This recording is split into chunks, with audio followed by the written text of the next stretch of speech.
నెల్లూరు జిల్లా గూడూరు రూరల్ పరిధిలోని మంగళపూర్లో ప్రజల వద్దకే పాలనా కార్యక్రమంలో ఎమ్మెల్యే పాసం సునీల్ కుమార్ పాల్గొన్నారు. ఈ సందర్భంగా లబ్ధిదారులకు పెన్షన్లు పంపిణీ చేసి 15 లక్షల రూపాయలతో నిర్మించిన సీసీ రోడ్లను ప్రారంభించారు. అయితే ప్రభుత్వ కార్యక్రమానికి తహసీల్దార్, వ్యవసాయ అధికారులపై ఎమ్మెల్యే తీవ్ర ఆగ్రహం వ్యక్తం చేశారు. ప్రజలకు సమాధానం చెప్పాల్సిన బాధ్యత అధికారులపై ఉందని అన్నారు. నిర్లక్ష్యం వహిస్తే సహించేది లేదని హెచ్చరించారు. పార్టీలకు అతీతంగా గ్రామాల అభివృద్ధికి కూటమి ప్రభుత్వం కట్టుబడి ఉందని స్పష్టం చేశారు.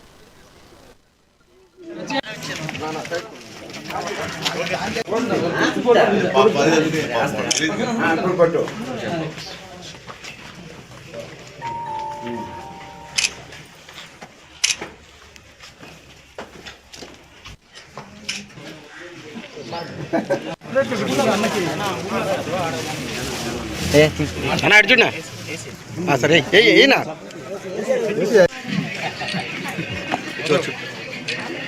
వెరీ గుడ్ ఓకే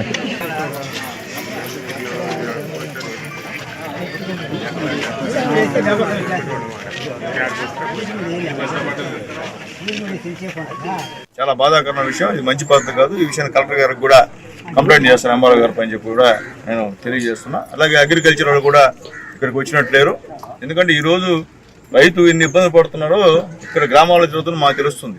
వాళ్ళు పండించిన ధాన్యానికి గిట్టుబాటు ధర గవర్నమెంట్ ఇస్తున్నా, మధ్యలో బ్రోకర్ల వల్ల అన్యాయం అవుతున్నారు. అది కూడా మేము చెప్పాం. కలెక్టర్ గారి మీటింగ్లో కూడా గట్టిగా మాట్లాడాం. కలెక్టర్ గారు కూడా ఆదేశాలు జారీ చేశారు. ఖచ్చితంగా రైతుల దగ్గరికి వెళ్ళి ఈ ధర గురించి మాట్లాడాలంటే ఒక్క అధికారి కూడా ఇక్కడ అడ్రస్ లేకుండా పోవడం నిజంగా చాలా దారుణమైన విషయం అని చెప్పి ఈ విషయం పైన కూడా అగ్రికల్చర్ వాళ్ళ పైన కూడా కంప్లైంట్ చేస్తామని చెప్పి కూడా నేను తెలియజేస్తున్నాను.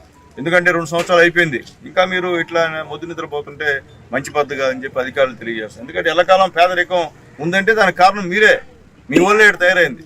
మీరు ఉండి చిన్న సమస్యలు ఉండి వాళ్ళకి సమాధానం చెప్పి పరిష్కరిస్తే అయిపోయేది. ఈరోజు ఎక్కడ కూడా పేదవాళ్ళు ఒకే సమస్యని మళ్ళీ తీసుకురావడం కూడా చాలా అన్యాయం ఉందని చెప్పి కూడా నేను తెలియజేస్తున్నాం. అలాగే అందుకనే P4 పెట్టి బాబు గారు కొత్తగా దానికి సంబంధించిన అర్జీలన్నీ కూడా మేము స్కాన్ చేసి అక్కడ పై ఆఫీసుకి పంపించి పై అధికారులు పంపించి చర్యలు తీసుకునే విధంగా ఈరోజు P4 అధికారిని కూడా మాకు ఇక్కడ మా వినయని కూడా ఇక్కడ నియమించాలని చెప్పి కూడా మేము తెలియజేస్తున్నాం. ఏదైనప్పటికీ అధికారులు తెలియజేస్తున్నాం పేదవాళ్ళని